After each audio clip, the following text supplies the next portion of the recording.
پادری کی تصویر جوتی پہ دیکھو گے غصہ آئے گا یا پیار آئے گا؟ عقل مندوں سے سوال ہے، جن کی عقل سلامت ہے، اپنے پیر صاحب کی تصویر، پیر صاحب کا نام جب تم جوتی پہ دیکھو گے غصہ آئے گا یا پیار آئے گا؟ غصہ آئے گا، کہو گے ہمارے بابا کی توہین ہو گئی، ہمارے پاپا کی توہین ہو گئی۔ ارے ظالموں، شرک نے تمہیں کتنا اندھا کر دیا، تم محمد کریم کا نام پیارے نبی کی نالین پہ لکھتے ہو، اس سے بڑی بھی کوئی گستاخی ہوگی؟ ارے مصطفیٰ کا مبارک نام تو قرآن کے حروف میں ہے، قرآن کے الفاظ میں ہے، قرآن کی زینت ہے۔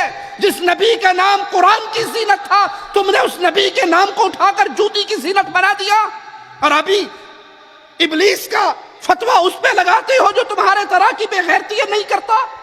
اس کو کہتے ہو کہ آج سارے جہان والے خوشی منا رہے سوائے ابلیس کے۔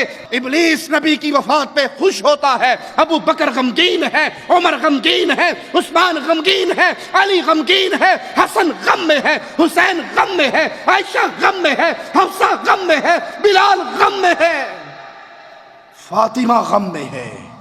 فاطمہ کہہ رہی ہے، فاطمہ تو زہرا آواز لگا رہی ہے، جو غم بابا کی وفات سے میرے دل پہ ٹوٹا ہے، سورج پہ ٹوٹتا سورج اندھا ہو جاتا، پہاڑوں پہ ٹوٹتا پہاڑ ریزہ ریزہ ہو جاتے، چاند پہ ٹوٹتا چاند کی روشنی ختم ہو جاتی، جو غم فاطمہ پہ ٹوٹا۔ تمہاری شرک کرنے کی وجہ سے عقلیں ایسے ماری گئی۔ ارے نبی صلی اللہ علیہ وسلم کی جوتی پہ گندگی لگتی تھی یا نہیں؟ حدیث یاد ہے آپ کو؟ پیارے نبی نماز پڑھا رہے تھے، دوران نماز اپنی جوتی اتار دی تھی، صحابہ نے سب نے اتار دی تھی۔ آپ نے پوچھا میرے صحابہ تم نے کیوں اتاری؟ کہا اللہ کے نبی صلی اللہ علیہ وسلم آپ نے جو اتاری۔ کہا مجھے تو جبرائیل نے آ کے خبر دی تھی، مجھے جبرائیل نے آ کے خبر دی تھی کہ آپ کی جوتی کے نیچے گندگی لگی ہے، میں نے تو اس لیے اتاری۔ اے میرے صحابہ جب مسجد میں آؤ تو اپنی جوتی کو زمین پہ رگڑ لیا کرو، زمین پہ مسل لیا کرو تاکہ جو گندگی لگی ہو وہ اتر جائے۔ پیارے نبی کی جوتی پہ تو گندگی لگتی تھی، تم نے اس جوتی کی پوجا کرتے ہوئے میرے نبی کی ایسی گستاخیاں شروع کر دی کہ اللہ کا نام اور میرے نبی کا نام پیارے نبی صلی اللہ علیہ وسلم کے نالین پہ لکھنا شروع کر دیا۔ حق یہ ہے جب شرک کیا جاتا ہے عقل سلیم فوت ہو جاتی ہے، اور جب عقل ختم ہو جائے تو انسان اسی طرح کے جاہلوں کے کام کرتا ہے۔ آئیے مالک کا فرمان سنتے ہیں۔ میرا مولا فرماتا ہے قُلْ تَعَالَوْا أَتْلُ مَا حَرَّمَ رَبُّكُمْ عَلَيْكُمْ أَلَّا تُشْرِكُوا بِهِ شَيْئًا۔